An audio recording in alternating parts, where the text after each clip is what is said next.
Pemirsa, belakangan ini muncul keluhan dari para orang tua soal dampak negatif dari game online terhadap anak-anak, dan menyikapi itu pemerintah tengah menyiapkan sistem rating usia untuk game mirip seperti film agar anak bisa bermain lebih aman. Dan untuk membahas lebih mendalam sudah bergabung bersama kami ada Sani Budiantini, psikolog anak, remaja dan juga keluarga. Selamat sore. Bu Sani, dari pengalaman klinis Anda, apa efek umum yang dialami oleh anak-anak ketika bermain game online yang tidak sesuai dengan usia?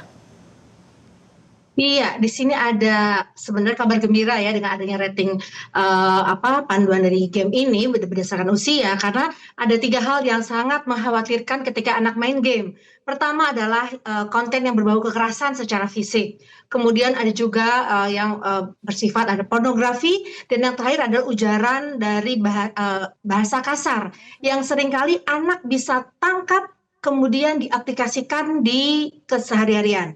Dan ini yang menimbulkan kecemasan orang tua dan kekhawatiran karena anak jadi semakin agresif, baik secara verbal maupun secara fisik begitu. Ya, Mbak Sani, tapi ini bisa menciptakan brain rot juga tidak efeknya? Ya, kalau justru ya ketika anak sejak dini apabila dia suguhkan hal-hal yang sifatnya berbau kekerasan, berbau hal yang negatif, maka ini akan menjadi referensi dia ketika dia menyelesaikan masalah di kemudian hari. Ini juga akan menjadi referensi dia dalam berinteraksi dengan orang lain. Dan ini membuat kita orang tua akan semakin khawatir ya akan nanti generasi ke depan ini seperti apa. Kalau kita lihat kan anak-anak kalau bermain game itu biasanya interaksi dengan temannya, kemudian dengan bahasa spontan pun kasar begitu. Nah, namun rating usia dalam game ini tidak menjamin bahwa anak pun akan secara baik gitu ya mengikuti rating tersebut. Perlu juga pendampingan dari orang tua, karena orang tua di sini benar-benar harus memilih game yang sesuai dengan usia anak. Kemudian juga jam bermain, jangan lupa karena jam bermain yang berlebihan juga akan membuat otak anak itu semakin pasif dan tidak bisa konsentrasi di sekolah. Kemudian juga orang tua perlu mendampingi di awal untuk mengetahui apa yang disajikan di game tersebut. Seperti itu. Oke, Ibu. Ya, Ibu, ini kan pemerintah saat ini sedang menyiapkan strategi atau menyiapkan regulasi terkait dengan klasifikasi usia untuk game untuk anak-anak. Nah, apakah menurut Ibu ini membantu? Sudah cukup membantu? Sangat membantu orang tua, karena orang tua terus terang saat ini buta. Ya, apakah ini bisa boleh dimainkan atau tidak? Karena anak biasanya semua anak mainin kok mah, teman-teman memainkannya. Jadi seakan-akan orang tua menormalisasikan karena teman-teman anak juga bermain hal yang sama. Padahal kan kita tidak tahu apakah cukup pantas untuk dimainkan anak usia tersebut begitu. Makanya rating usia dalam bermain dalam game ini sangat membantu orang tua untuk menyeleksi apakah pantas atau tidak buat anaknya untuk dimainkan. Nah, tapi untuk bisa memastikan agar seleksi orang tua ini benar-benar tepat sasaran, gimana Mbak Sandi? Karena sekarang aja sosial media sebenarnya kan untuk anak usia 13 tahun ke atas, tapi anak SD aja udah banyak yang punya sosial media. Nah, dengan game online ini seperti apa agar bisa benar-benar bisa terseleksi dengan baik? Iya, betul. Tentunya panduan ini tidak menjamin tadi ya keberhasilan sasaran yang tadi ingin dicapai. Namun di sini memang orang tua harus berkompromi sama anak, berkomunikasi yang terpenting. Bahwa orang tua boleh memberikan misalnya tadi gadget tapi juga dengan pembatasan. Boleh diberikan ruang tapi dengan pemantauan, karena orang tua di sini harus ada yang namanya juga aturan-aturan yang diberlakukan untuk anak begitu, sehingga kayak tadi anak umur yang belum pantas untuk punya media sosial kok sudah punya. Nah, kadang-kadang orang tua juga tidak tahu bahayanya atau dampak psikologisnya ketika anak punya sosial media yang belum pada usianya, yaitu seperti misalnya akhirnya anak bisa kecanduan, anak bisa akhirnya memprioritaskan hal tersebut dibanding akademisnya. Nah, kadang-kadang orang tua sendiri yang tidak paham. Bahkan banyak juga orang tua yang mendukung anaknya punya sosial media yang belum di usianya seperti itu.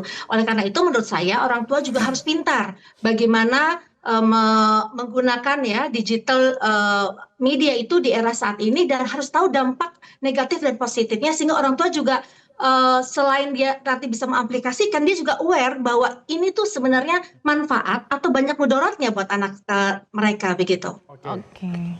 Ya Mbak Sani, kalau begitu tanda-tanda apa nih yang perlu diwaspadai oleh para orang tua di rumah agar bisa mendeteksi awal bahwa anak-anak ini sudah mulai mengalami kecanduan atau mengalami gangguan emosional dari bermain game online itu?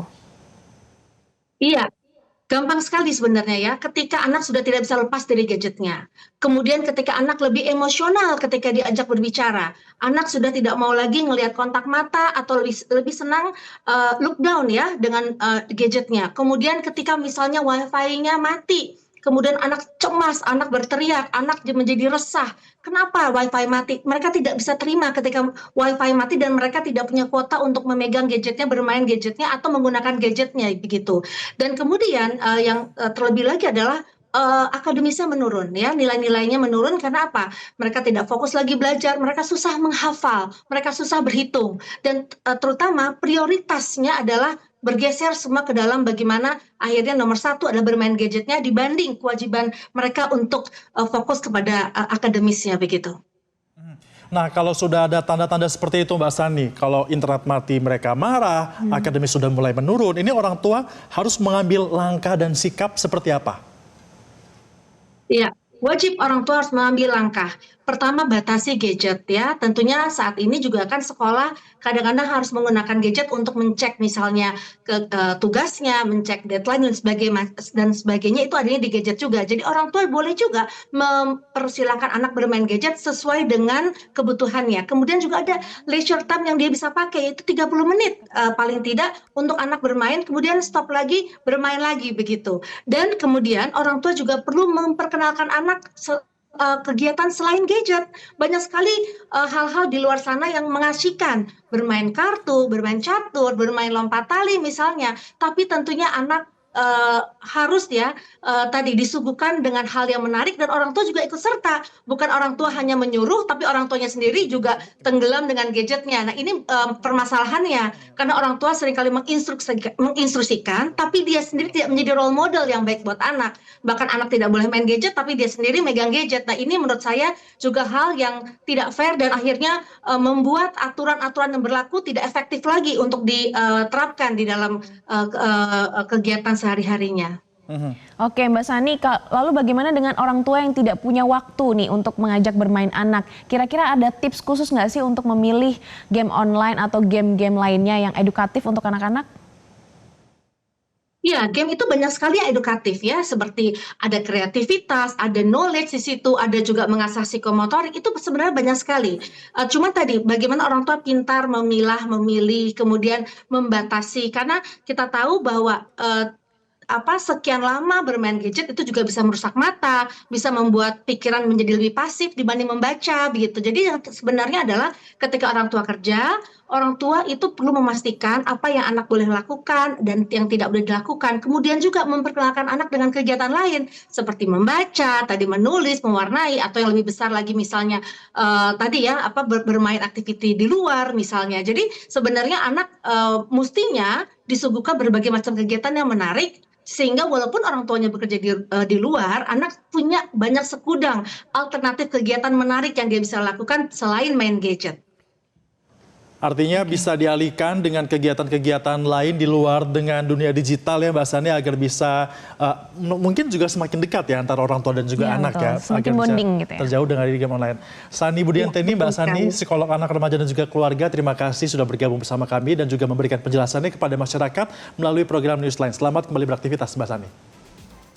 Jelajahi cara baru mendapatkan informasi. Download Metro TV Extend sekarang.